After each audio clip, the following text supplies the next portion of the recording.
موسیٰ بن عقبہ نے خبر دی، انہیں نافع نے اور انہیں عبداللہ بن عمر رضی اللہ عنہ نے نبی کریم صلی اللہ علیہ وسلم سے کہ آپ صلی اللہ علیہ وسلم نے فرمایا 3 شخص کہیں باہر جا رہے تھے کہ اچانک بارش ہونے لگی۔ انہوں نے ایک پہاڑ کے غار میں جا کر پناہ لی۔ اتفاق سے پہاڑ کی ایک چٹان اوپر سے لڑکی اور اس غار کے منہ کو بند کر دیا جس میں یہ تینوں پناہ لیے ہوئے تھے۔ اب ایک نے دوسرے سے کہا کہ اپنے سب سے اچھے عمل کا جو تم نے کبھی کیا ہو نام لے کر اللہ تعالیٰ سے دعا کرو۔ اس پر ان میں سے ایک نے یہ دعا کی، اے اللہ، میرے ماں باپ بہت ہی بوڑھے تھے، میں باہر لے جا کر اپنے مویشی چراتا تھا، پھر جب شام کو واپس آتا تو ان کا دودھ نکالتا اور برتن میں پہلے اپنے والدین کو پیش کرتا، جب میرے والدین پی چکتے تو پھر بچوں کو اور اپنی بیوی کو پلاتا۔ اتفاق سے ایک رات واپسی میں دیر ہو گئی اور جب میں گھر لوٹا تو والدین سو چکے تھے۔ اس نے کہا کہ پھر میں نے پسند نہیں کیا کہ انہیں جگاؤں، بچے میرے قدموں میں بھوکے پڑے رو رہے تھے۔ میں برابر دودھ کا پیالہ لیے والدین کے سامنے اسی طرح کھڑا رہا جہاں تک کہ صبح ہو گئی۔ اے اللہ، اگر تیرے نزدیک بھی میں نے یہ کام صرف تیری رضا حاصل کرنے کے لیے کیا تھا تو ہمارے لیے اس چٹان کو ہٹا کر اتنا راستہ تو بنا دے کہ ہم آسمان کو تو دیکھ سکیں۔ حضرت صلی اللہ علیہ وسلم نے فرمایا، چنانچہ وہ پتھر کچھ ہٹ گیا۔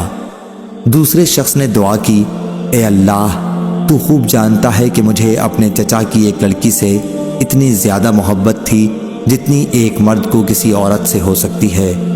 اس لڑکی نے کہا، تم مجھ سے اپنی خواہش اس وقت تک پوری نہیں کر سکتے جب تک مجھے 100 اشرفی نہ دے دو۔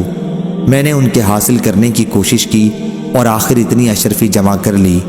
پھر جب میں اس کی دونوں رانوں کے درمیان بیٹھا تو وہ بولی، اللہ سے ڈر اور مہر کو ناجائز طریقے پر نہ توڑ۔ اس پر میں کھڑا ہو گیا اور میں نے اسے چھوڑ دیا۔ اب اگر تیرے نزدیک بھی میں نے یہ عمل تیری ہی رضا کے لیے کیا تھا تو ہمارے لیے نکلنے کا راستہ بنا دے۔ حضرت صلی اللہ علیہ وسلم نے فرمایا، چنانچہ وہ پتھر 2 تہائی ہٹ گیا۔